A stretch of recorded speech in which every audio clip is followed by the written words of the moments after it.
Fuck. You don't have no green on, right? No green, no. no. Good.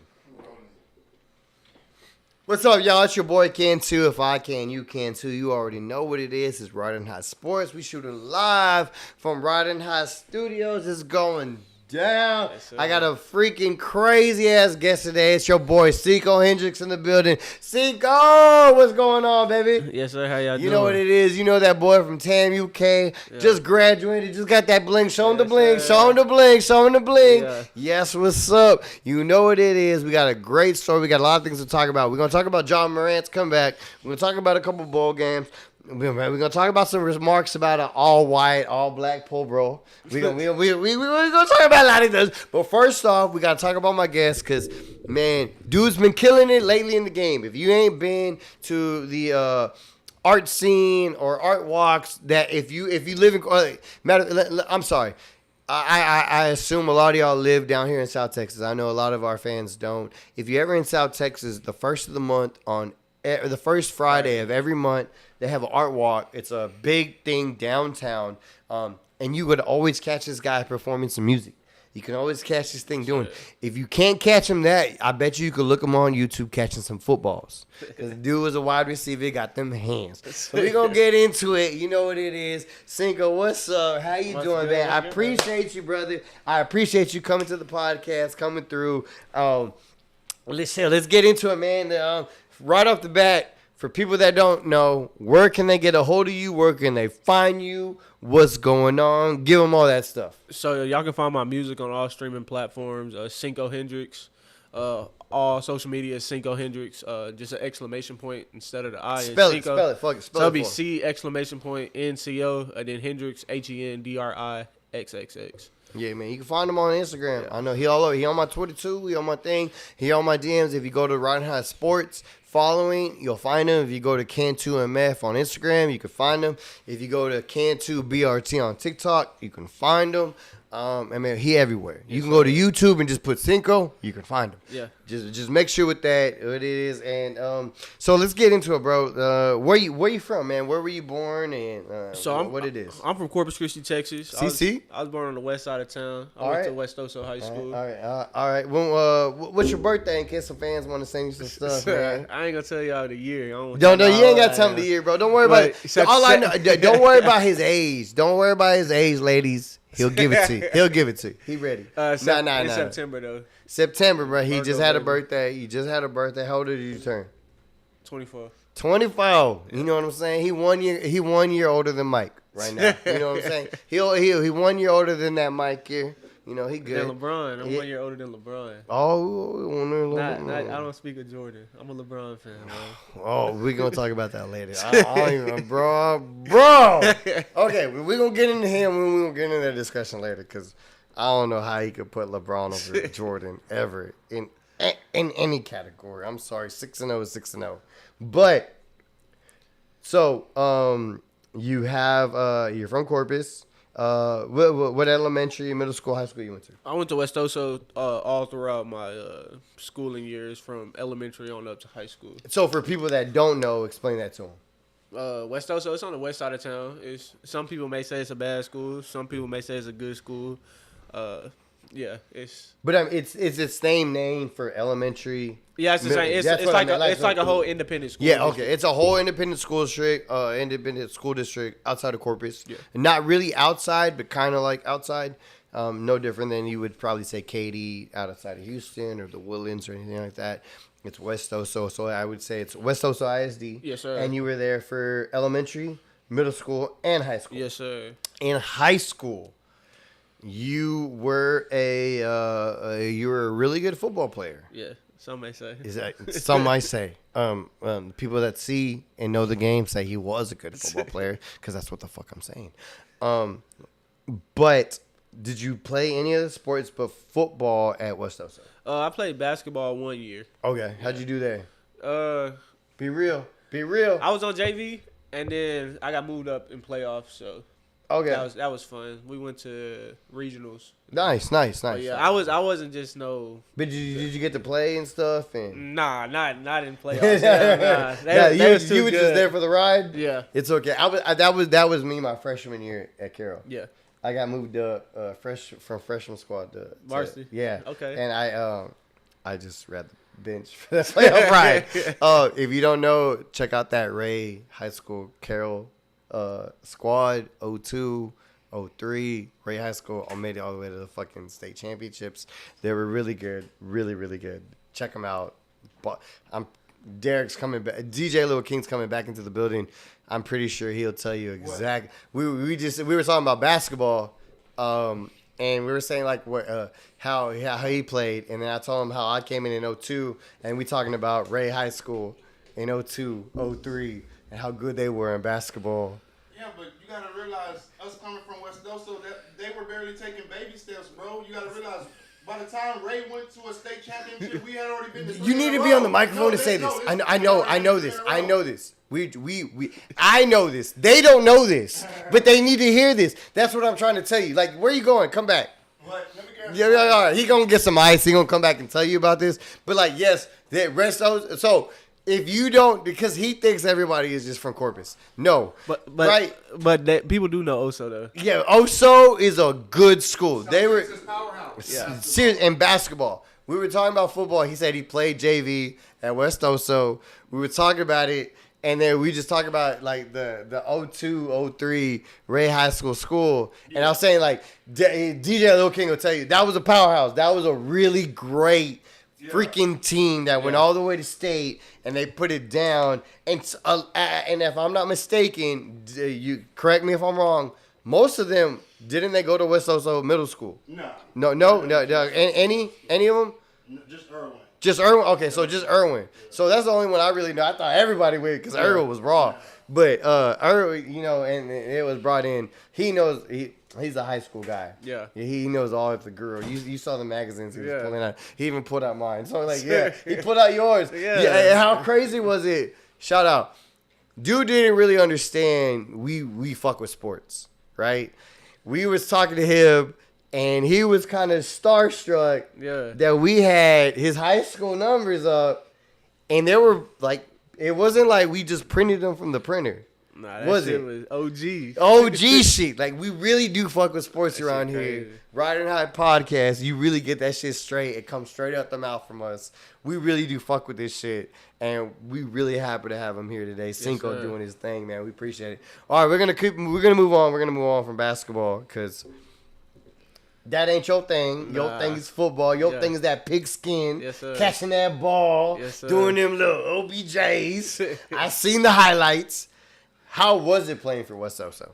So, a little background. So, I went in. We had just got a new coach my freshman year of high school. So, going into my freshman year, the coach that was there, he was already talking about putting me on varsity and everything. So, I was getting myself prepared. We got that new coach that came in. He had his whole system, and I wasn't on varsity. So, I was on JV my freshman year for the first, let's say, I think it was like first 5 games. And then they put me at quarterback. I had never played quarterback ever in my life. But I ain't like to get hit. So I would just run the ball. It was when that read option was real heavy. So I had 10 touchdowns in the span of, I think, like 3 to 4 games.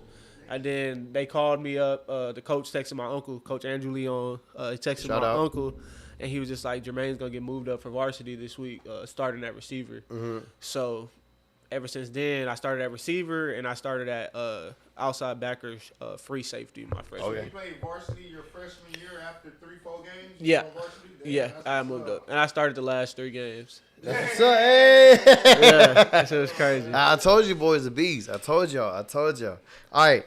So, you started the last 3 games your freshman year. Yeah. You're going into your sophomore year. You're a starter. Yeah. I would assume, right? Yes, sir. Going into your sophomore year and everything else, I guess my question is, when did you really start receiving letters or notifications that people are interested in you? So, I had this, like, recruiting profile, and I really didn't pay no mind to it. Like, I was getting, like, taps here and there from, like a huddle? Not necessarily huddle. It's called, like, NCSA. Like, you can just put, like, your stats and everything on there. When did you create this? I created that my freshman year. Already. So you created it. I created it myself. So, okay, I'm going to break this down real quick. I'm going to stop because I don't know nothing about this. I was never that good like these guys, right? You created a profile for yourself. Yeah. So hold on. Before he knows he's even really Good. Yeah. That's what I'm about to get to. Okay. What made you want to start or create that? I just felt that, you know, like, I know in Corpus I wasn't gonna get those eyes on me being that I went to West Oso. So I knew if I like put in the work and then just upload it. I was like 6 foot freshman, and I was like, okay, like people were telling me with your height alone, coaches are gonna look at you. So even though I didn't have stats or anything, I just wanted to put my height and stuff out there. Got you. And then, So, okay, the reason why I'm asking this is because what about the people or the fans or the kids that are watching right now that probably feel the same way you do? How do they go about creating something like that for themselves if they want to put themselves on that platform? And that's where I was trying to go to, like, so like you can give them game. Yes. You know what I mean? Like, it's not just like just keeping it. Like how can you give the kids game that are like 8th graders going into 9th grade, they feel like they're going to be beasts, or 9th graders that are going to be 10th grade or sophomores that are going to be beasts? What do they need to do, or like what you did besides showing out? Well, it's not even just about feeling like you're gonna be a beast. This Yeah, is yeah. almost just like Just putting your names. Okay, putting yourself out there. Create like a social media. Yeah. profile, right? Yeah. Exactly. So how like do a you, portfolio. Yeah. So, Regardless if you're a beast or not. yeah, regardless if you're a beast or not, I guess I used the wrong words, and I'm sorry. But just to put yourself out there and so people know you're there. How did you come across that? How can other people come across that? And how do you do that? So you can help the kids. So I would just say Google a lot, but now like there's so many camps and so many mentors in the just say Corpus Christi area, or even if it's the area around Corpus Christi. Like a lot of people have been going to college to play college sports, and just linking in with those guys, and then just putting yourself out there. Go to as many camps as you can as possible. Like even if you know you're not gonna be a top 100 prospect in that camp, still going and getting that competition from outside your area. That's what's gonna really. Because like when I was young, when I did basketball camps, right? Yeah. And I never did basketball camps south of Houston. That was a goal. My mom said, like, don't. Yeah. Nobody will look at you, right? So I did camps in like Dallas. Yeah. I did camps in like Louisiana. That's where it's at. Oklahoma. I did camps up there because one, the competition's a little better. Two, well, everybody's taller than me. But three, but like, you know what I mean? Like it was just more notoriety in the fact that like, well, where are you from? I was like, I ain't from here. I'm from South Texas. Like, well, what the you doing up here? Well, my aunt live up here. She said it's about, and I play basketball, so I came. You know, like this to me, this is fun. I enjoy this. That's what I used to, like, and that's how I got into AAU and stuff like that. So that's really cool. And what was the name that they can create a profile or that place or but because I know nothing about that because I'm not in the football world, right? In the basketball world, I know where you can do, but like in the football world, what was it? Or I mean, I'm pretty sure. I don't know if it's still big now, but it was called NCSA. It was like National College something association. Yeah. And you just create your profile and then you can like pay for a subscription or not. Yeah. I don't know if it's still big now because Huddle has became like so nowadays if it's you would probably, so I guess the question is, instead of doing what you did, you would just go straight to Huddle. Yeah.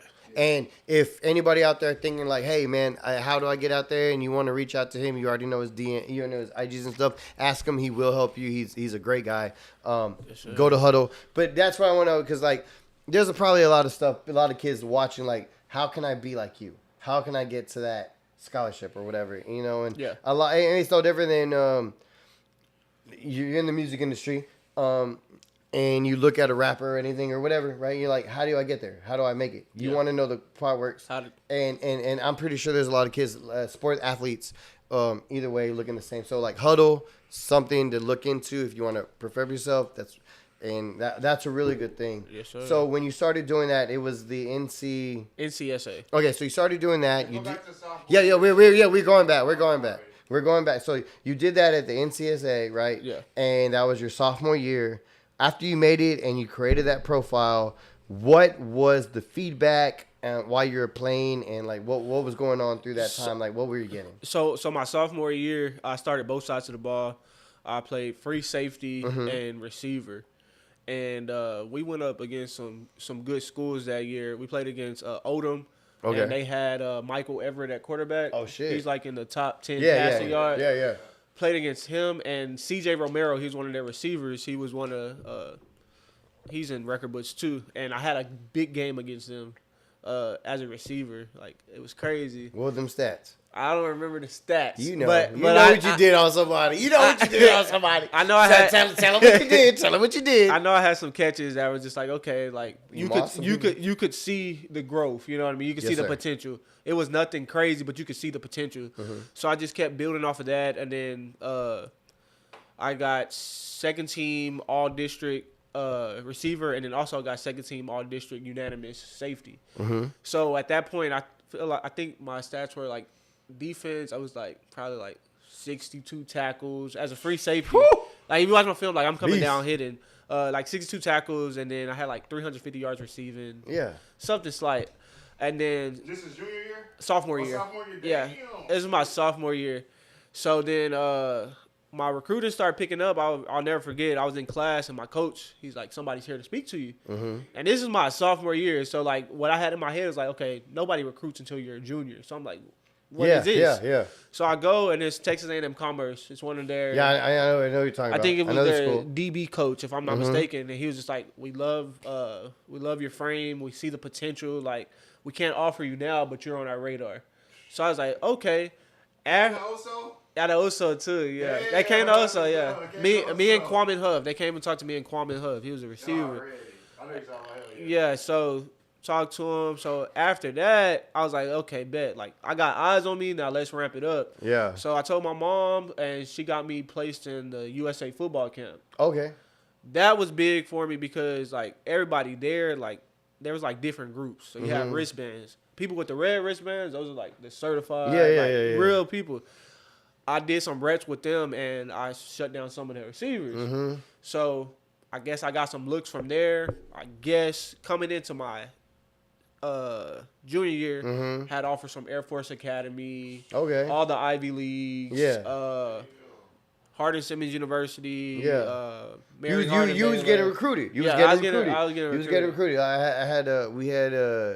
We had Price making a couple episodes back, and he kind of telling us a similar process. And it's crazy, like that's how it goes. That's just how it is, the name of the game. But yeah, continue on with it, bro. Like I love it. Go. So like it was like picking up Carl Greenwood. He was one of my mentors. He coached me. Like he seen the potential too. He was like, you can really do this. So I just locked in, and my junior year. It was supposed to be like a big year for me, like receiving wise. Yes, sir. I was in Dave Campbell, Players to Watch, all of that. Rio Grande Valley, they had me player to watch. It was on the same list as Joshua Moore, Jordan Moore, Jordan Whittington. I was on that list. You can look it up. Like I'm on there. Oh, we ain't gotta look it up. We got it. Derek's got it in the corner. It's framed somewhere. And we were practicing for 7-on-7. And I went up to catch the ball, and then I got undercutted, and I got a major concussion. I was out for 3 months. Man. And that's going into my summer of the beginning of my junior year. Oh, junior year. Yeah. So I came back, I think, like 2 weeks early. And I just wasn't myself in the sense of, like, I was kind of scared to hit, and I wasn't going up for the ball anymore. Like You had that PTSD kind of center. It happens, bro. Like it happens. It happens. So I lost my starting spot as a receiver, and that humbled me because I feel like the person I lost my spot to, he wasn't better than me, but he just I don't know. Was outperforming? Yeah.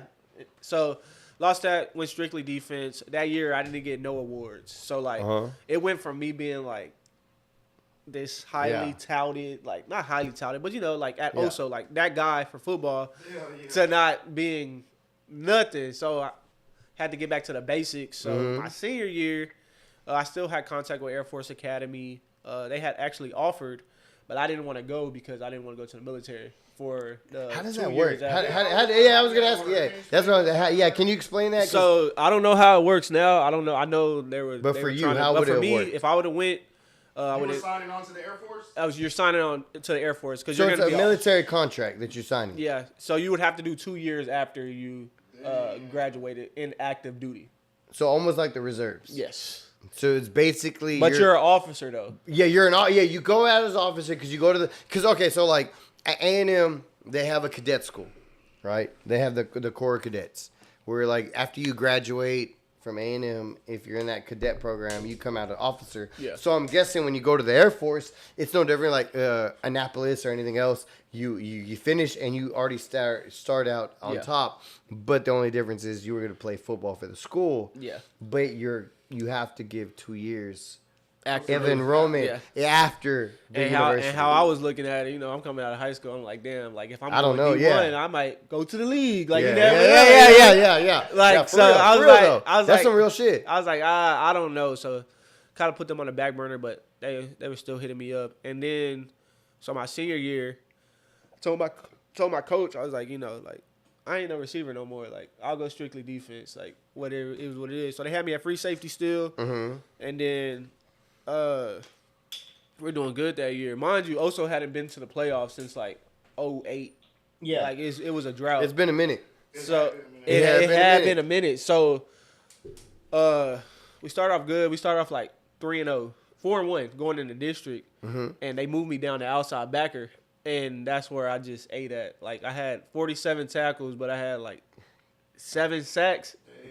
So like that's where I ate at a lot. And then that's when I got some more offers. And then it came down to making that decision, like where I was gonna go.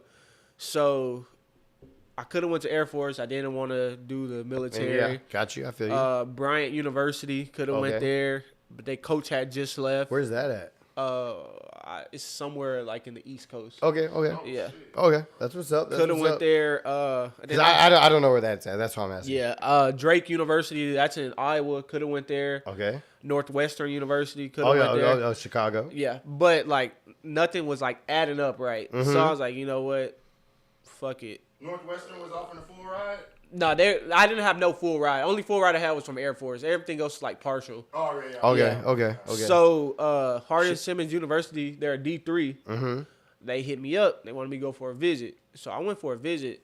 They were ranked number 5 at the time in the nation. Like cold as fuck. Like Yeah. So I went on the visit and he offered me at the visit and you know, they was just telling me how it was gonna be and I was like, okay, bet, yeah, I want to do it. Like, put me out of my comfort zone. I'm going away from Corpus. Mm-hmm. Like, bet, I'm going to do that. So I did that, went up there, and then that's the beginning of my college career. But, like, high school, what I would say is, like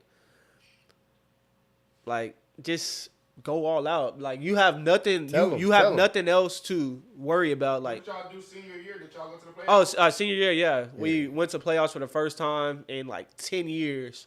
And we broke, like, the cycle. After that, they went to the playoffs, like, 3 years back to back to back. Oh, really? And, it was just like a culture. Like, we created that new culture, you know what I mean? Yeah. Tell them how to create it, man. Tell them. You were just about to tell them. Tell them, man. Tell them. You just got to, you know, just put in the grind. And, like, me. Buy into the system. Buy into the whole system. Like, me for myself, like, when I was in high school, you can ask anybody. I didn't smoke, I didn't drink or nothing. Like I was obsessed. Well, we don't incur. We don't. You in high school don't. We don't do. I was obsessed with like getting my grades right for one, and for two, like putting my best effort on the field. Like no matter what it was, like and it paid off at the end. Now that I look at it, I was like, damn, like I sacrificed a lot, but it really wasn't a lot to me because look where I'm at. You know what I mean? So, exactly. So yeah, we went to the playoffs. We played Cuero first round, Jordan Whittington.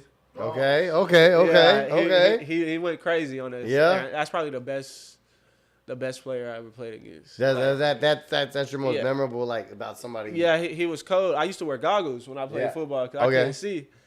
And I was talking shit to him, and he was like, "Shut up, goggles." And I was like, "This nigga just told me shut up, goggles." Yeah. And I could do nothing but respect. Yeah. He got 4 touchdowns on his belt. What can you do? He's doing his thing. He is. But that was high school. Yeah. So how soon after graduation are you supposed to be on campus? At Hardin-Simmons University? Yeah. So that's where you accepted because DJ jumped the gun. All right. He said he was talking about it. He didn't say he accepted it yet. He jumped the gun. Hey man, forgive my producer. Sometimes he get excited with high school football. He really about it. So you accepted the offer from them? So I accepted the offer when I was there on campus, and that was a week after our playoff game. So we was already out of the playoffs. So I went on a visit. with one of my coaches, and I was like, I just think it's for me. You know, it's away from home. It's gonna give me an opportunity to learn being away from home, and you know, it can be a stepping stone to get to where I want to go. If they're ranked number 5, they're gonna have eyes on them. If I make an impact, you never know. So yeah, I accepted. I texted the Coach Burleson. I was just like, yeah, Coach, I'm excited to be a Cowboy. He was like, bet. They sent over all like the stuff that you post on. And that was cool. And then yeah, I had to be there. We had to report a month early. Okay. So school started in August. We was there in July. Okay. Yeah. How was it like from going from high school straight to college? It's different. It's different. Tell us about it. Especially when you come from like, I'll say the Corpus area, particularly like the West Oso area, is like, it's a basketball school. So like basketball people that go play basketball, they may be used to like the constant grind and the constant pressures of being great. I can see that. But as football, it's just like, oh, okay, it's football season. Y'all might do good. Y'all might not do good. Going to this powerhouse school that they live, eat, sleep football. Like the town, Gary fucking up.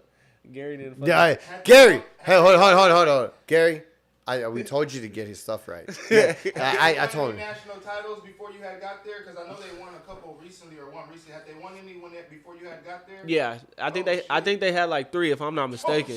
They don't get it. Yeah. Like you said, like he said, there were 5 in the country. Yeah, they were number 5, and they were there for a reason.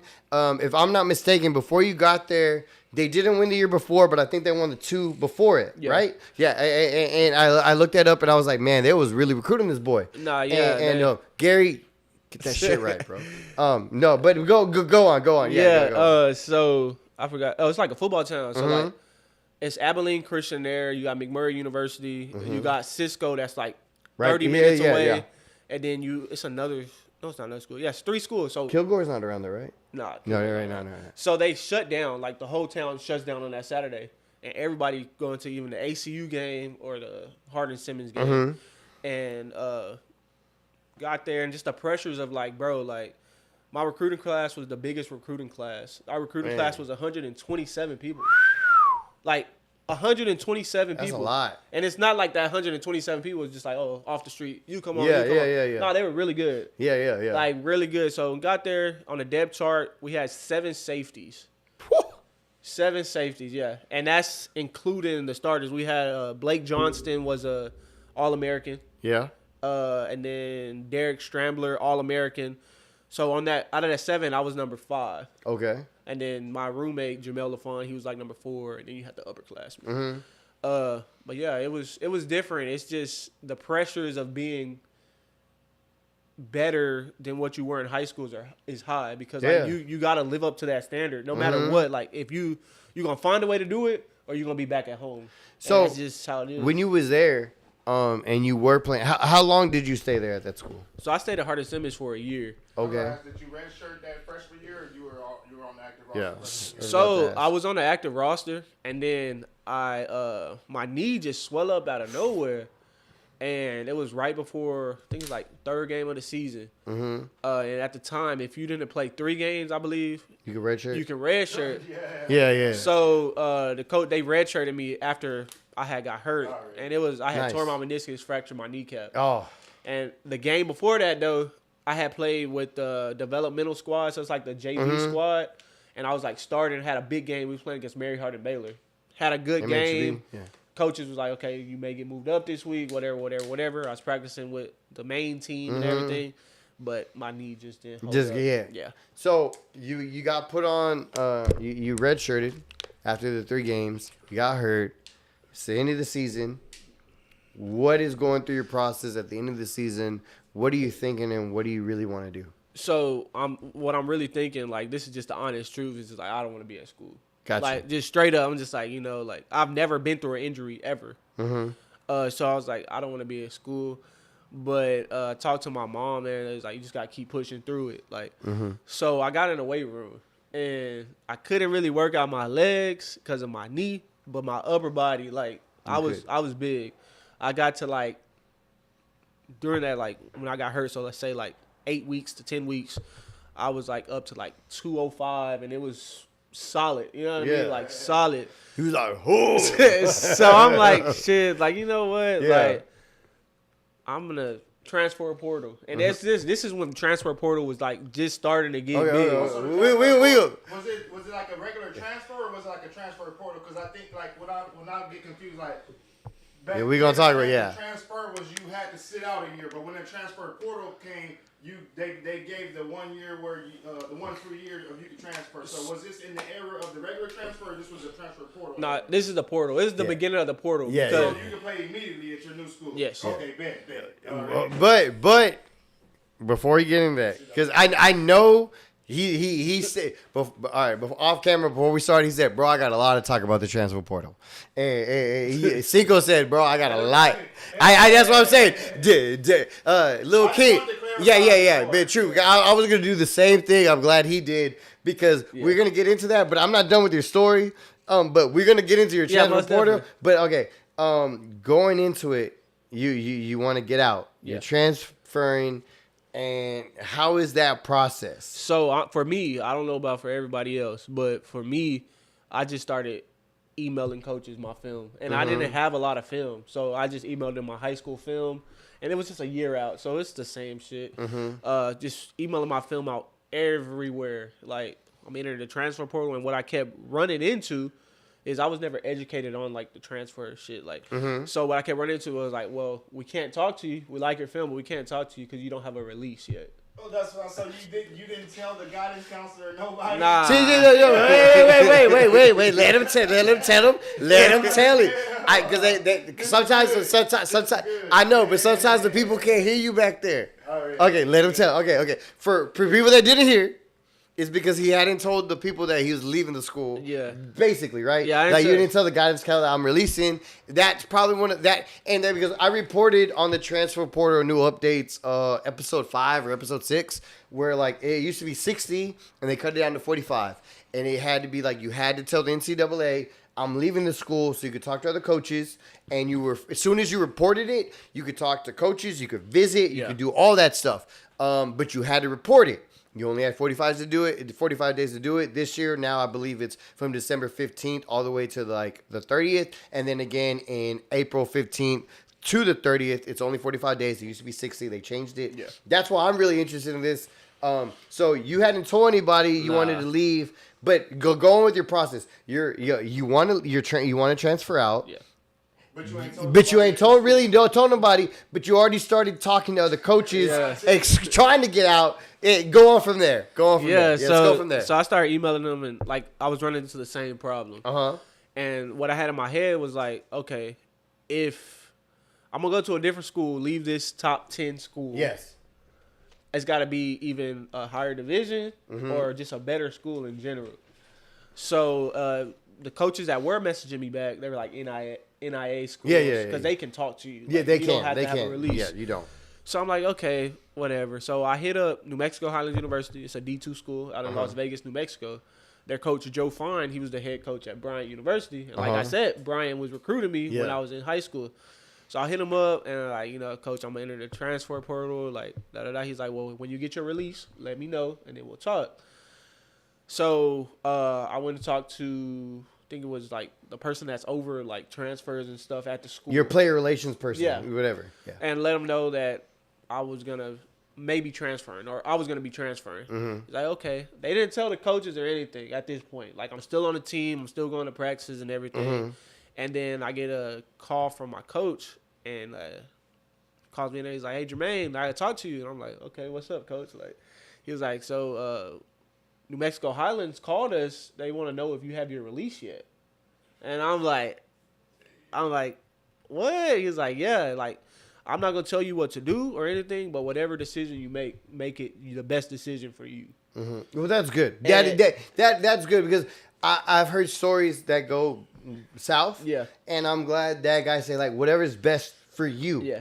Because at the end of the day, it's whatever's best for you, and it's whatever is best for the player, regardless of the university. The one thing about the transfer thing is you said about you don't tell the NCAA, you tell the guidance counselor, and they put you in a portal. But you don't contact the NCAA. Yeah, as a player, you just contact the person that's over the transfers. Well, see, on the new rule, you have to contact the NCAA and tell them you are. No, the person that's over that just. Then that's the school's. That's on the school's person. Yeah. Because that's the way they worded it. The NCAA needs to know that you want to do it, so you're allowed to. Yeah. And it doesn't penalize you because they don't want to, but they're so picky with words, they will. Yeah. Right. I mean, that's what it is.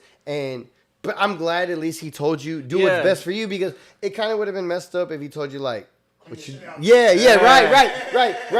And don't get me wrong, it does happen. We didn't see like where Jaden Daniels left Arizona State and they said, "Man, you're trash," and he won the Heisman, right? Yeah. So like at least that one coach treated you respect. Yeah. He was my position coach. And that's what and DJ Little King said this before. A lot of position coaches are really the ones that actually coach coach, and it's not the head coach, because we got into it about the whole thing, and he broke it down like, nah, your position coach is the one that's really teaching you. That's basically your head coach. Yeah, that is your head coach. So it's really good that he saw your side, he understands, and he empathized with you, because it would have been terrible if it was the other way. Yeah. And that's why you're like, no, that's why I left. But you know what I mean? Because I'm pretty sure there's people out there that happens to them. Yeah. And they do that.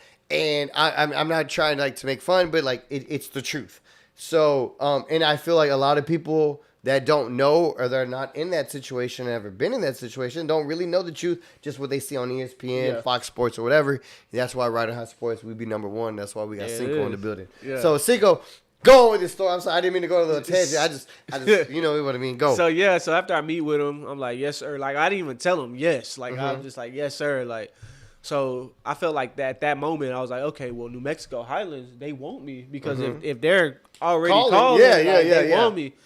So I got my release, and then I was officially in the transfer portal at the beginning. Like, I didn't know it was called a transfer portal, but officially in the transfer portal. So I start messaging all those schools back, and they're like, okay, like, we can talk to you now.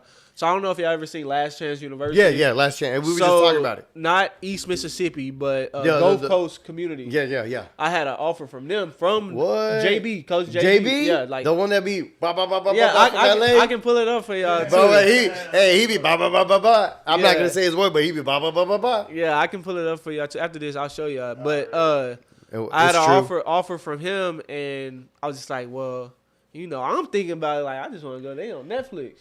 And then I had to really think about it like, okay, like, yeah, they on Netflix and they're really good. Like, and I don't know if I had that dog in me to go JUCO. I didn't transfer somewhere else. So you made the right decision, because they don't provide any housing or anything. So like, you made the right decision. You would have been sleeping in the fucking street, bro.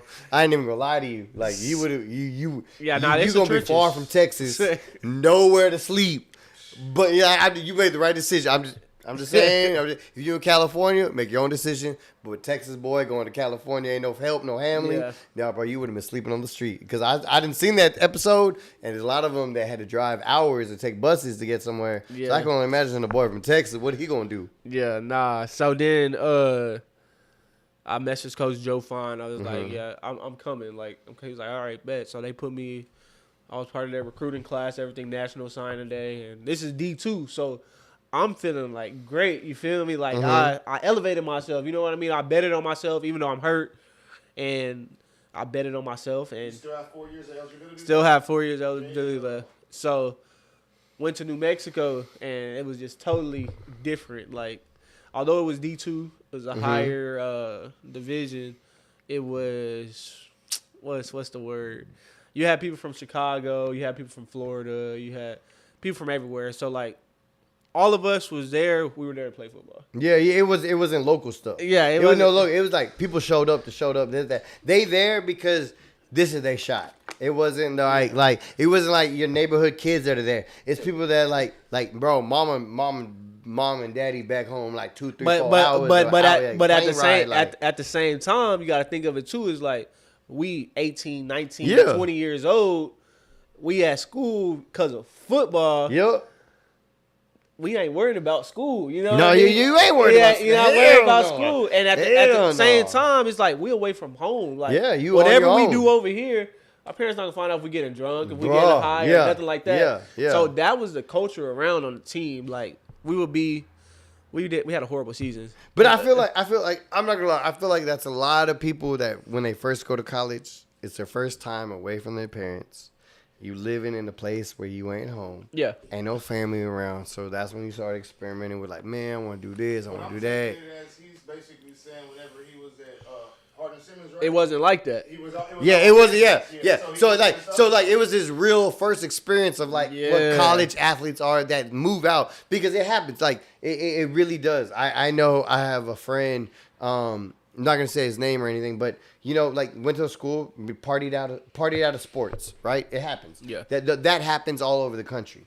So like you can definitely. So that's your first time experiencing like really people from all over coming to one school and experiencing the college experience. Where like, hey, I can go this way, I can go that way, I can go straight, I can go backwards, and it's like your first time experiencing that. So I understand that. So I went there. I was there on this partial scholarship. Uh-huh. So they were paying for I think it was my housing and my books. Okay. And I had to pay for my tuition. Yeah, I got that. So I went there, and it was cool. Like I said, it was my first time actually being away from home with no structure. At Hardin Simmons, it was a structure. It was a private school. Like everything was structured. Different. Here, it was not necessarily structured. It was a public school? I mean? Yeah. That's why. So went out there, had to get adjusted to the altitude and everything, and there I seen playing time. I played special teams. Okay. It was cool. Just really learning a playbook is crazy. And at that moment, that's when I was like, I don't think this is for me, because you got people waking up. We got workouts at 5. You got people waking up at 4 just studying their playbook just because we got practice after workouts at 6. Yeah. You know what I mean? So I'm like, that ain't for me. I'm not finna wake up at that time just to I study this. I feel you. I totally feel you on that. Yeah. And so at that point, I was like, in my head, I already had started thinking like, it's too much. I'm just gonna do this because it's gonna pay for my school, basically. Yeah. Ain't no wrong with that. Yeah, it was cool though. So how do you go from there to TAM UK? So A&M Kingsville, for people that don't know. Texas A&M Kingsville. So I was there. My knee had started messing with me again. So I had kind of fell out of the lineup. Got you. So I got real down on myself, and I'm like, damn, I'm all the way over here. I don't got nobody. Like, my mom was far away. I had none of my friends. So I'm like, damn. I kind of got depressed a little bit. Not even gonna lie. Yeah. And you alone. I'm injured again. The same. I'm alone. And so I'm like, fuck. And then at the top of that,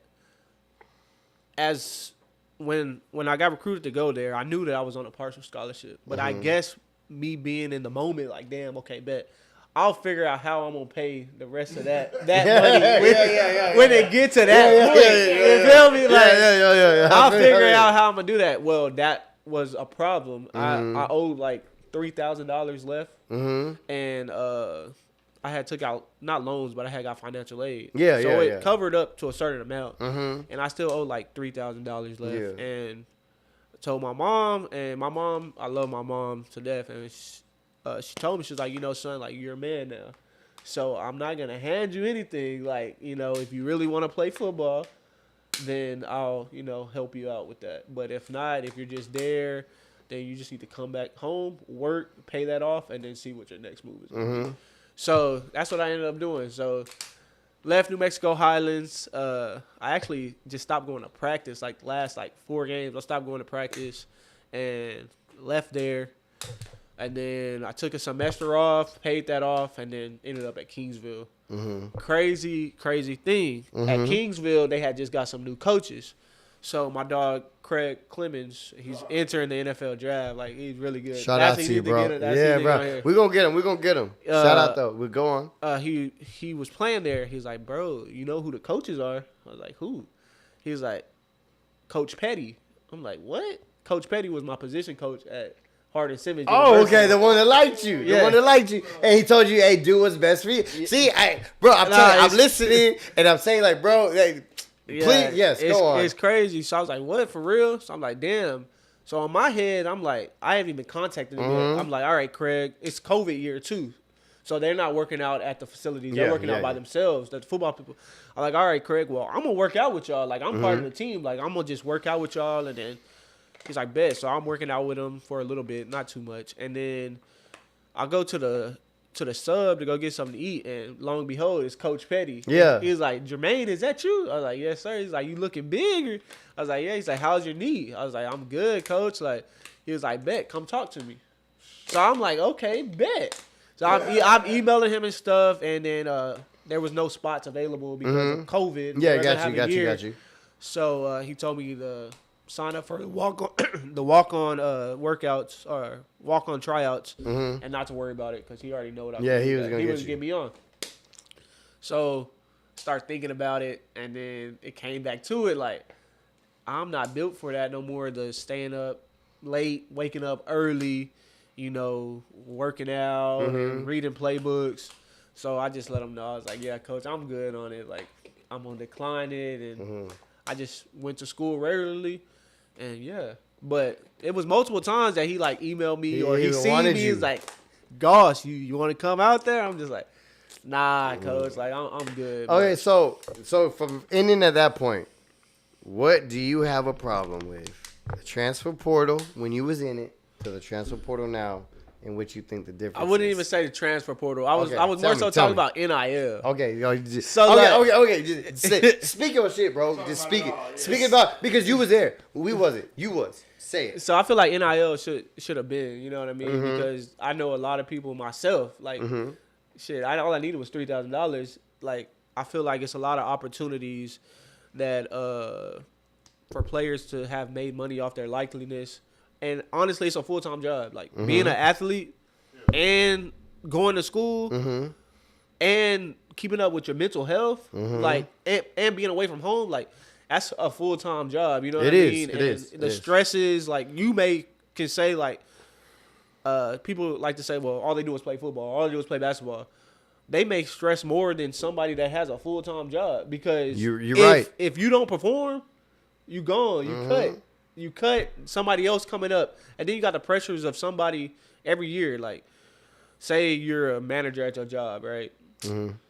Every year you're not going to get another candidate to be a manager. They're not always looking for somebody to replace you. Yeah. You know Every year somebody's going to replace you. Somebody's, and you know what I mean? Like, so I feel like NIL, I'm glad that it's here. It has, now they're saying like it's $1 million to get a good quarterback in the. That's what they're saying. Like, that's what they're saying. It's the numbers are crazy, but I feel like it's worth it. Like, okay, so I got a question for both of y'all because I'm pretty sure I know y'all's answers. I know his answer at least. Are y'all ready for 2024 NCAA? Oh yeah, I've been College ready for it. it. Yeah. Because I'm not. I know he's been waiting for it for like 10 years. I'm not spending $200 on NCAA 14. He been like Lil Key been waiting for this. That's his game. That's his game. He don't want to play nothing but that game. If it was if we still had a PS2, we'd be playing NCAA. I'm telling you right now, that's his game, right? Yeah, see that? Yeah, don't listen to him. He don't matter. He's still gonna play the same game. Don't matter what the system is. I got it too. I got NCAA 13. But it's coming out, and I'm glad. It's true because I am happy they got them NIL deals. You ain't lying. Like nowadays, you got to throw money to people to come to your school. Thanks.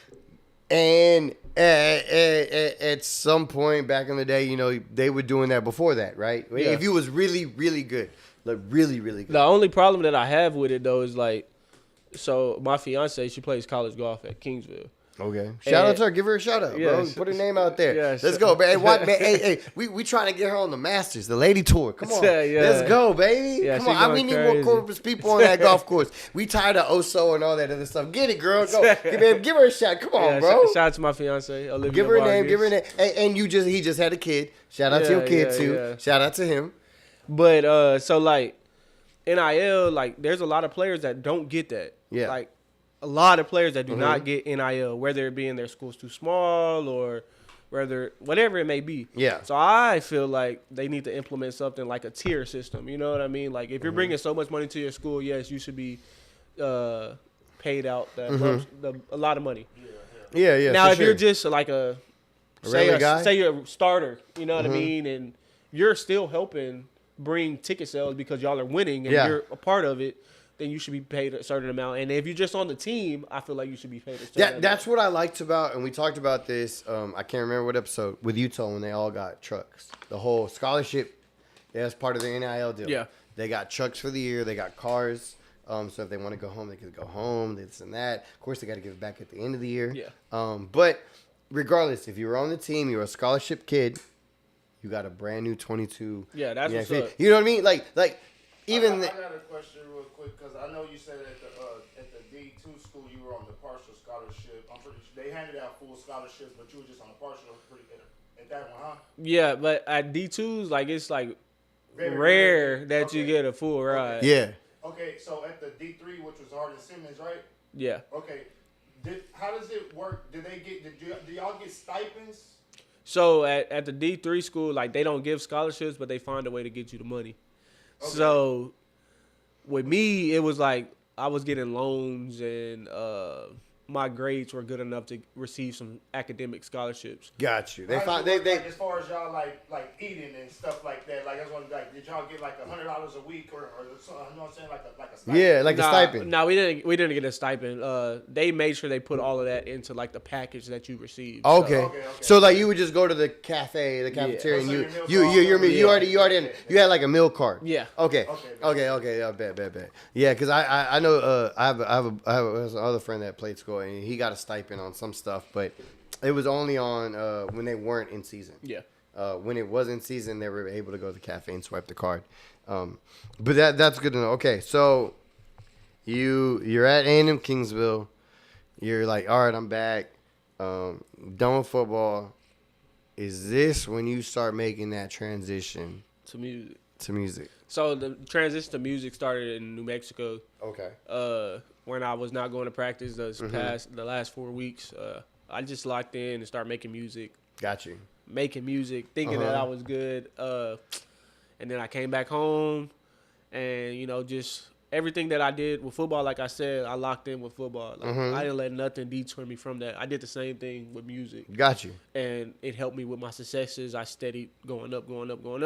By the time I get to Kingsville, like, I'm like a full-blown, you could say, like, rapper. Like, okay. So when you were in New Mexico, did you do any shows? I had one show I was supposed to do. All right, then let's just talk about it, because everybody remembers their first show. Everybody remembers their first time. I remember mine, right? I remember. My question is, you say everybody in New Mexico New Mexico was from all different parts of the United States, right? Yeah. Was it a whole bunch of niggas over there thinking they could rap?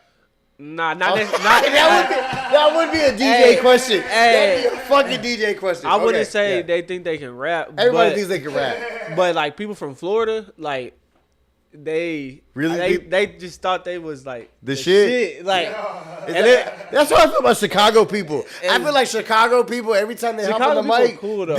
Yes, but I feel like when they hop on the mic, it's because they talk about so much gangbang, fucking blowing the op shit that they just the rawest. But really, it's not like it's just you talking shit about somebody, right? Yeah. So I can understand, like, because I had a Florida friend that do yeah. So like they just thought they was the shit, bro. Like in everything that they did, like bro, why you bringing a gun to study hall, bro? Hey, bro, Gilbert Arenas that shit. I'm trying to tell people like I really knew people like this. They like that. It's because they get they leave their neighborhood and they just trying to keep it with them. It was crazy. And, that's crazy. Okay, so New Mexico, you start rapping your first show. Where is it at? What'd you perform? How many people were there? So it was like an open mic. Okay. And I had been working. One of my friends, he's from Florida. Actually, his name Freddie. He was a music major, so he had access to the recording studio. Yeah. So I was going in there making music, and he was like, "Bro, we about to have an open mic. You should come out." So I'm like, "Okay, bet." He's like, "Well, we're gonna have like mic check from a certain time." So I went. I did the mic check, and then I went home, and I was supposed to go back that night to do it, and I didn't go back. Yeah. And I was just like, nah, I'm not ready to do that. You wasn't ready? You wasn't ready? So your first one you skipped on. What was your first performance? Where was it? Shit. My first performance was at Gemini. Not Gemini. Yeah. No, what's the other club that used to be open? Fuck, I forgot what it's called. Not Gemini. Fuck. Where's it off of? Yeah, what's it off of? It's over there by Andy's Kitchen, I think. That is Gemini. Toxic? Not Toxic. No, isn't that Gemini? Not Gemini, the other one. One of the Eli's owned it. They closed it. Where they Pure. Yeah, I got Pure. Okay. So, shit, damn, you performed over there? yeah, so Pure. Okay. So I had LinkedIn. I had got a manager at this point, and we were dropping one of my singles. It was a big single. Got it produced and engineered by Jay Lacey. He's Fetty Wap's engineer. I knew he was. So we had a release party, and I performed the song there, and I performed another song that I had with Simeon there as well, and it was crazy. Like that's what's up. Pavo G hosted it, and it was like an actual fucking people and everything. Yeah. So yeah, that was my first performance. That's what's up. Okay, so it was like a release party. Yeah, I had two of them. I had that one that night, and the next night we was at Gemini. That's what. Okay, so all right, my question is now, knowing off your release party, playing in college football, what bigger rush did you get, being on the field or being on stage? Oh man, like which one gave you more goosebumps or butterflies? It had to be football. Football? Yeah. I don't know. Like it's different. Once those lights come on, or once I hear like the band or whatnot, it's just like it's a different feeling. And I was telling my fiance the other day, I was just like, the things I would do to go back to that. You know what I mean? It's crazy because I have one of my buddies. Yeah, you probably and he probably do. But I had a buddy. He was like, man, that's the one thing about. Hold on.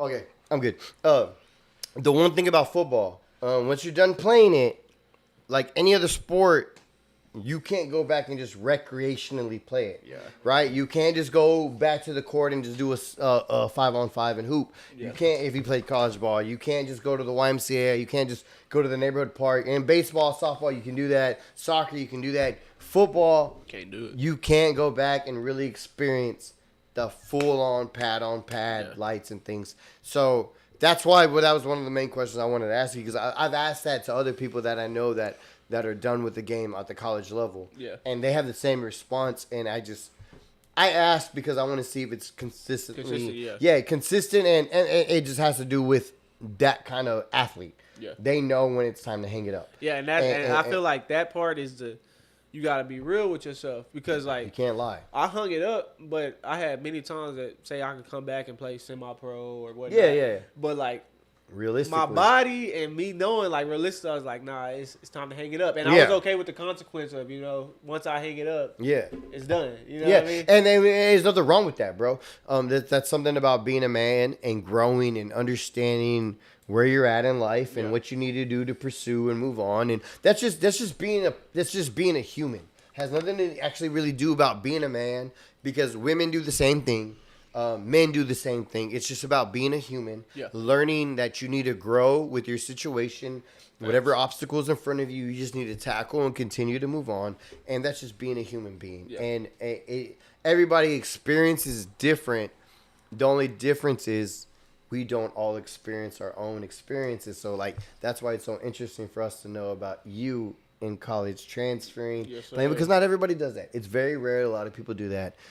Just like it's a lot of it's very rare for other people to say they did this and did that and blah, blah, blah. And you're like, how did you get there? You want to know. It's interesting.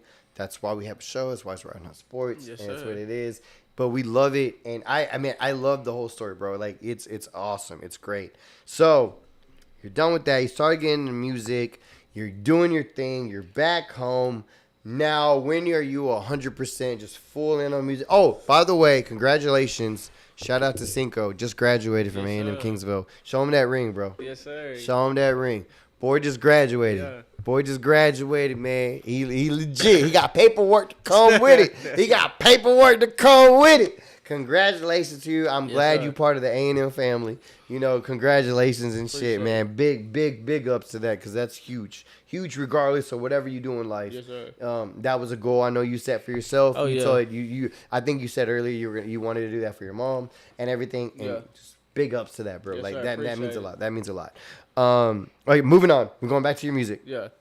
So, what's going on with your music? What's new? What's popping? What's happening? What's coming in 2024? So 2024, I just got out of like a conference call with my manager 2 days ago, and we got a lot coming. Like this is the first time that I can actually do music without having school and having another priority. It's 100%. You know what I mean? It's 100%, and I got a purpose to do it now. I got my son. You know what I mean? And Yeah, it's gonna be a lot of progress, and we got a lot coming up. Like this past year, like you said at the beginning, like if you don't know who nco is, like all you gotta do is look at it. And I'm not even saying that to be cocky. No, he really not. He really not, because I didn't have to do too much to find him on the internet. So like he ain't being cocky. He just being honest. There's a big difference, ladies. Just because we nice to you don't mean we flirting. But yeah, so it was a big year. You know, had the Corpus Christi Hooks, the theme song. Yeah, that was really cool. Performed at the Art Walks. Yup. I got my first paid show this year. I'm telling you, boy. I'm telling y'all. You know, got a lot of collabs. My first industry feature this year. And then who's the industry feature? His name is Calvo. Yeah. He's an Where can they find that song? It's on all streaming platforms. Let them know. All streaming platforms. nco Hendrixx. Tell them the name of the song. Yeah, it's on my recent EP called How Does He Does It, and the song's called High AF, featuring Calvo. Check it out. Check it out. I know y'all didn't know. He thinks everybody knows, but sometimes you gotta remind people. Hey, tell them, because they might not know. Go check him out. Go check him out. Keep on. And then I linked up with K Renee. That's one of my closest friends, mentors, and yeah, we've been grinding ever since. And then like just to rewind a little bit, how I knew music was for me is because I feel like I wouldn't be put in front of people that are in the industry that actually do it for them to tell me this is for you. So I had people like Mr. Mike, people like Silman Flowers, people like Simeon, people like Jay Lacey, plethora of different people. Like, bro, a lot of big names. This is for you. You know what I mean? And like everybody's just excited. You know, like everybody's excited. I'm finally done with school, and I can do it full time. Yeah. So yeah, we excited. It's gonna be a good 2024. Oh yeah, it's. I like to call it. This is the emergence, I guess you can say. You know what I mean? Like it's gonna be fun. You know. That's what's up. Yeah. That's what's up, man. Right. It's a lot of good stuff. Man, it's great getting on. Now we're gonna hop into some sports. Let's do it. Right, we've been getting to know nco. Y'all gotta know him a lot better. Y'all know his backstory. Y'all know what's going on with him. We're gonna hop into a little sport topics. Get his little opinion on it. We're going straight into something he's really known for in high school sports. We're going to talk about Texas high school sports. We don't really talk about it. We talked about it a little bit last week with TJ. We're going to bring it back up. We're going to go with DeSoto High School. Shout out to DeSoto High School. They put up, what, 70? 74. 74 points in the state championship game. It's a new state record for 6A for points in a game. It used to be 68. It's crazy. Now it's 74. DeSoto put it on them. It was no competition. Sorry, Summer Creek. It was 74-14. If I'm not mistaken, I don't even think DeSoto shook their hands before the game. Was that the game?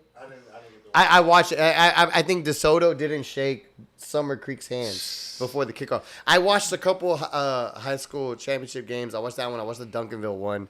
Duncanville dominated. Yeah. They did a great job. But one of them didn't shake the opponent's hands and just killed him. And I'm pretty sure it's DeSoto. Yeah. On top of that, shout out to Did you watch any of the I didn't watch it at high school. I seen like highlights of it though. It's crazy because besides one team that, if I'm not mistaken, Aledo, Pornichas Grove is the only school out of the top north. I would say northeastern.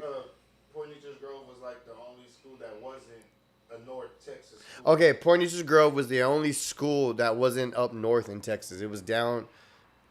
That won a championship. All the other districts, they all came from North Texas. Yeah. That Dallas, Oklahoma, Texarkana region. That's a real football. That's a real yeah. They and you. It's crazy because I wanted to mention that because you said that's where it was the football camps. Yeah. He was talking about. Yeah. Right. That's where he would go to get noticed, and guess where the state champions are. Yeah, that's real football. Like, I would say that they can compete with some like college schools because they just live, eat, sleep, and it's a different breed out there. Yeah, and it's crazy. But shout out to them. Shout out to everybody that competed. If you didn't win, you didn't lose. Shout out just to make it there because I bet you it was amazing just to be at AT&T Center, Jerry World. Just to be in that building is an accomplishment. Y'all did a lot. Congratulations to y'all. We're gonna move on real quick. Shout out to the University of Texas women's volleyball team. Yes, sir. They just won the national championship. They back-to-back, right? Yeah, back-to-back champs. 3 sets. Jermaine O'Neal's daughter, he used to play for the Indiana Pacers, Yeah. Jermaine O'Neal. His daughter actually plays for the University of Texas. Okay. She is one of the centers, and she was one of the main catapults to win. And there's a really good picture of them holding each other, hugging, and embracing after the win. It's a really great picture of a father-daughter moment. Shout out to them. I don't really give a lot of shout out to Texas, but they did their thing. They came back. They're back-to-back champs as women champs, and they did their thing in volleyball. They produce really good athletes all throughout the state of Texas. And UT, they hold sports going crazy right now. I think that the athletic director said, like, every major sport that they have right now is in the top 10. Yeah, they are. They're really doing well, and it's going to be great, and it's going to be a great addition to the SEC. And all I know is I just can't wait. And Cinco, you're more than welcome to come with us, right, next year? Yeah. 11:30. A&M? Texas versus, TU versus A&M. Who y'all coach now? Y'all got... I don't give a shit, bro. It's Elko. It's Elko from Duke. We just hired the fitness coach from LSU, and we just hired another coach from Michigan, and we just took someone from Texas. I don't care. It's been a long time. Yeah, It's been a long time. It'll be a good This game. is one thing First I'm going to quarter. say real quick. It's been a long time since football and A&M Texas have played. Yeah. We do play in a lot of other sports. Look it up. We win. I don't care if it's hockey, golf, soccer, track, tennis. A&M beats y'all. Just put that in perspective and look it up. Volleyball, y'all do really good. Track, tennis, no. We win. Check the SEC champs in the last 3 years. It's A&M. There's a reason why, anyway, we're moving on. Sorry. Producer's telling me to move on. Okay. So, do you watch basketball? Yeah, I do. Okay. How do you feel about that John Morant return? That's crazy. Like, what'd he say? I'm a dog. You He feel is me? a dog, bro. I He's a mean- dog. Hey, did you see the dunk where he made 2 people high five? Yeah, they high-fived each other. If Wait, not- I don't think. I think it was the game winner. That what? Yeah, that's Yes, it's on my TikTok. You can go watch all the reaction. It is, but man, John. Okay, but at the same time, there are 7-19. Yeah. The Memphis Grizzlies. They do need him. They are desperately gonna need him. This dude needs to stay out of trouble. I really hope he stays out of trouble. Yeah. He is a dog of a beast. Yeah. His dad, if you don't know, was also a professional basketball player. Played with Ray Allen, a really great shooter. If you don't know, his dad is his biggest hater. His dad tells him after every game, "You didn't do shit." Yeah. Like straight But up. he where he at right now because his dad. Because he really is,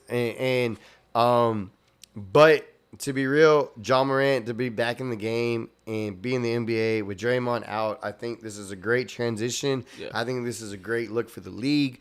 I think as long as he stays in trouble and keeps a gun out of a freaking camera, he's good. Yeah, for sure. I'm saying don't carry a gun with you. Keep it. You might need it for good luck one day. And I feel like people forgot, like, before that gun charge happened, he was top 7 Exactly. MVP vote. Like regardless of what he does outside, Like, he he- produced. He produced. and He then did him, what he needed to do. Him coming back, it just goes to show, like, you know what I mean? Because he was on the stage. To be honest, he was on the platform to be the face of the NBA. Of the NBA, yeah. Like after Steph Curry, he was going to be the new He- face. And then the strip club and the gun. I don't care about any of that. I really don't. But it happened. But let's get it in. Shout out to John Morant. He's back. He's doing his thing. Hopefully, the Memphis Grizzlies do well. Season's been going well. Do you have a favorite NBA team? I'm a Bron fan. Yeah. Oh yeah. So we talked about I this guess a little I bit. gotta be a Laker fan. Okay. No. I mean, if you're a Laker fan, you're a Laker fan. You know. But you said you're a LeBron fan. Yeah. And I guess I'm going to ask you. You believe LeBron is better than Jordan. Yes. Why? Because I just feel like, Jordan, I never really seen him play. So I guess that's why I say that. But Okay. Jordan wasn't going up against 6'11" small forwards. You know, Jordan was going up against people that was strong, yeah, but LeBron's going up against unicorns, like people that shouldn't even be moving how they moving. You know what I mean? You know, you do know Jordan played against Magic Johnson. Do you know how tall Magic Johnson is as a point guard? That's one person. Do you know the Pistons lineup that he went up against? Here we go. Yeah. Jordan. Okay, this is why I think Jordan's the best. He's 6-0. That's all it is. I feel that. It's 6-0. Never been to a Game 7. Always ended it when he needed to end it. And he's been recognized on both offense and defense. To me, that was one thing LeBron was always criticized was his. I'm sorry, I got to do this because I just realized it's green on the green screen. But that's one thing LeBron was always criticized was his defense. He got that later. I feel like he's a great rundown blocker. Great. But in the beginning of his career, he wasn't that really big in defense. He was more of an offensive player. Yeah. Because that's his goal set and that's what he was needed for. And that has nothing to do with him. But between the longevity of Jordan and LeBron, I feel Jordan was more valuable for his team. Longevity-wise? Yeah. Because you're going to take – this is why I LeBron's 38 right now. Yeah, I know. But he didn't go to college. Oh, my. He didn't. Jordan went to college for what, 2 or 1 year? 4 years? 4. Oh, okay. And he won a national championship. Okay. At North Carolina. Game winner. But you can't say longevity. It don't matter because when LeBron is doing it 30. No. That's what. Okay. That's. I mean, career wise, because you got to admit you can't compete. That's what I mean on longevity. Just because he was in the career for 30 years, you can't say because he was in there for 20 is different. You got also taken into consideration. Yeah, Jordan took a break, went to basketball, came back after his dad's death, and did all this. He still three-peated twice. And he left because he knew he was going to lose that year. No, we didn't. His dad died. You can't do that, bro. His dad died. He left to play baseball because he knew he was going to lose that year. His dad died. He would have beat Houston. You could say is what LeBron was doing at age 36 and 37, 37 and 38, which is what, 39 now? Mm-hmm. Yeah. Like, Michael Jordan wasn't even in the league then. He was already at home. Yeah, I get that. Also, that whenever Michael Jordan was in the league those last years with the Wizards, he was ass. No, he wasn't. You better look up them numbers, boy. He was decent, but he wasn't doing nothing to what LeBron is doing. Okay, if he was that shitty, okay, look, this is what I'm gonna say. If he was that shitty at the end of his career, why is his career average number still higher than LeBron's? Because if he was that shitty. He was that shitty, and he still does better with an average? I take that business loan all day.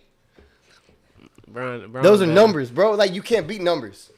Look it up. You can't. So, Brian, the leading scorer in No, you can't beat that. So you can't beat that. That you acknowledge.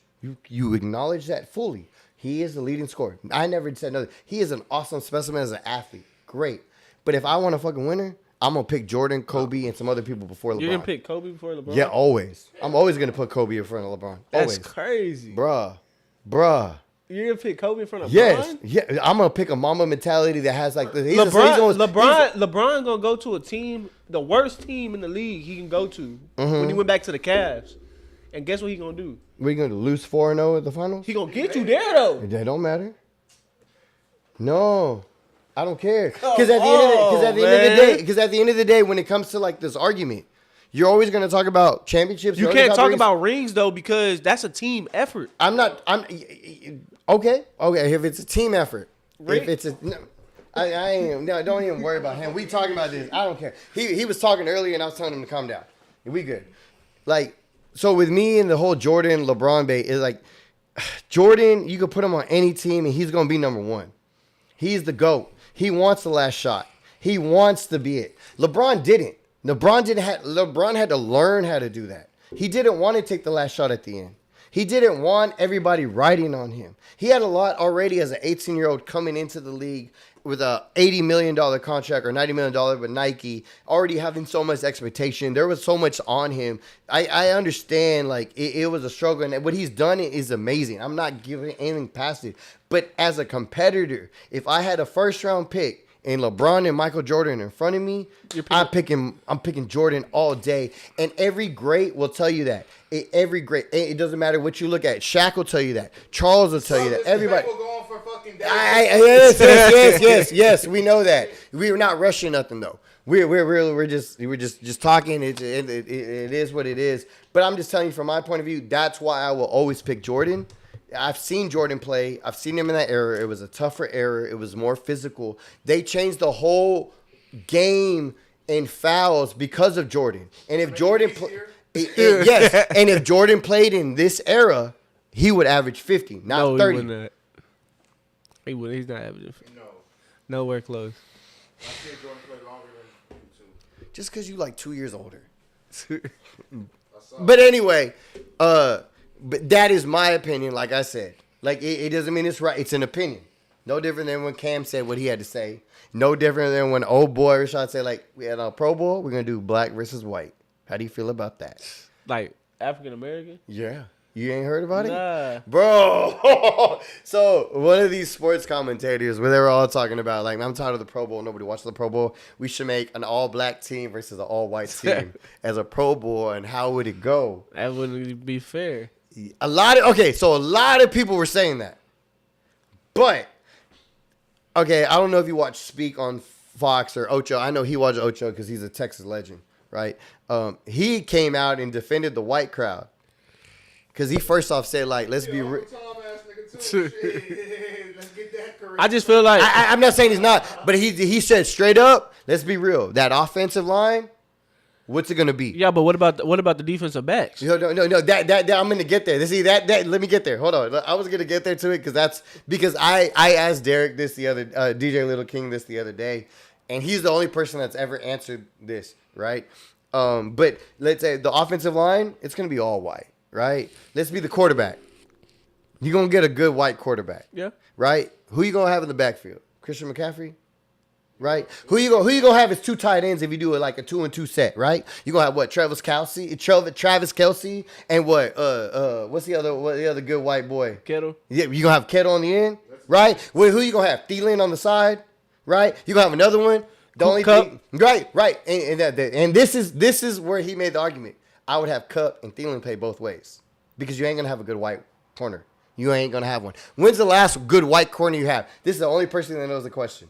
Who's the last great white cornerback? Jason Sehorn. New York Giants. A long-ass time ago in the 90s. Well, to me, it's the 90s. Whatever. But the only person that would know that is him. Yeah. Right? And I understand. That's why he don't like this argument. Because there is no good corner. I would have to have him playing both ways. Yeah. But look, who do you got coming, man? You got Bosa. You got Watt. Right? Who you got in the middle line? Come on. Like, let's be real. Like, it's going to match up really nice. It would be a really good game to watch. TJ said all black would it would be a minus 21 point spread between all black would be favored by 21 points. I would agree with that number, but like again, they also thought Oregon was going to be Washington, right? So we don't always believe what Vegas says. Thank you. So like I ain't with all that. Like it matters how you play on the field, right? It matters what you play on the field. As a player, does it matter what stats they have you going up against, or is it your mindset how you go up? I guess you could say the mindset. But, exactly. But I mean, you can't. I mean, that all black squad would be. Oh yeah, it's gonna be raw too. Don't get me wrong. But like I just felt like everybody was just diminishing because they said white. Like there would be nobody. But they forget, it would be some people. Yeah, but don't forget, like most linemen are fucking white boys out of Nebraska and Michigan and fucking Wyoming that are 6'6" that are huge as fuck. Like you know, like people forget that, right? Now it'd been different if they said like black versus Mexican. But they know Mexicans. But the same argument can be made, like you said. Yes. The receivers can play corner. Yep. For the black team, you can have a defensive lineman play. They'd be beasts. I'm saying I think that'd be entertaining. Yeah. I don't think it'd be a blowout like everybody's thinking because it's white and black. There'll be some racist shit. It is some racist ass shit. It's some hella racist ass shit. If you already think like the white people are gonna get, because you forget there's some good white people on the team, right? And I'm not sticking over. I still think they lose, but like, I don't think it'd be a blowout because you got to remember, man. Yeah, a lot of these linemen, like, look at the linemen when you watch any offensive lineman in any sport. Bro, there's a lot of big white boys. Nah, that is true. Yeah, there's a lot of big country ass John Stockton. Like I don't know what the corn stock at, but you know what I mean. Like that's what it is. We usually do games of the week. We usually do parlays, but it's Christmas time, so I don't want y'all trying to spend no money on some games or some parlays. We do got some games coming up. It's gonna be great. Is there any games you're really looking forward to? There's really not too many notable ones. It's a lot of teams that are playing. I know like Duke's playing and there's other stuff, but I'm trying to. It's gonna be Christmas. I want you to spend time with your family, enjoy it. Don't spend no money on no gambling. I'm not doing any parlay picks because of that. It is Christmas time. Christmas is coming up. Christmas Eve is on Sunday. I hope y'all have a wonderful Christmas with your family. You enjoy it. You have a great job. Enjoy everything, the festivities.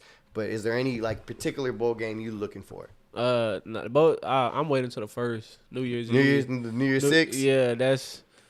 I really feel like UT can win it all this year. Honestly. I mean, they got a good shot. They really do. If they do well, and if they do, okay. So because Bama and Michigan, they finna beat up on each other. I do too. I like Bama and Michigan just on the whole concept of Bama as a powerhouse. Michigan's been there forever. Yeah. It's a great score.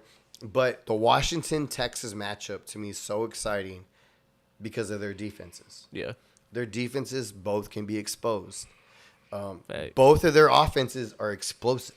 Both of their offenses can put up points. Both of their offenses can straight up do one-play drives. Like, it's going to be great because whoever's defense shows up is going to win the game. Yeah, that's going to be real. That's going to be fact. That's going to be real. Yeah. If Washington's defense shows up, they win. If Texas' defense shows up, they win. Yeah. Either way, I think that is the best bowl game out of everything that's been put together. It's going to be good. I'm excited. You know? It's going to be a fun matchup. It's going to be great to watch. Okay, how about this? We'll do this because I have no game, but we'll do this just for you. Who do you think is between Washington and Texas? Who do you think is winning between Michigan and Alabama? And who do you think is winning between Georgia and Florida State? Those are your 3 picks. Let's go. So it's going to be Texas over Washington. Okay. Bama over Michigan. Okay. And who is it? Georgia versus who? Florida State. Florida State. Georgia. You got Georgia? Yeah. Do you feel any kind of way for Florida State or anything? I feel like they should have let them in because their defense that's you know what I mean? Like that was their go-to. You know what I mean? Like a defense can stop an offense and it'll be a low-scoring ass game.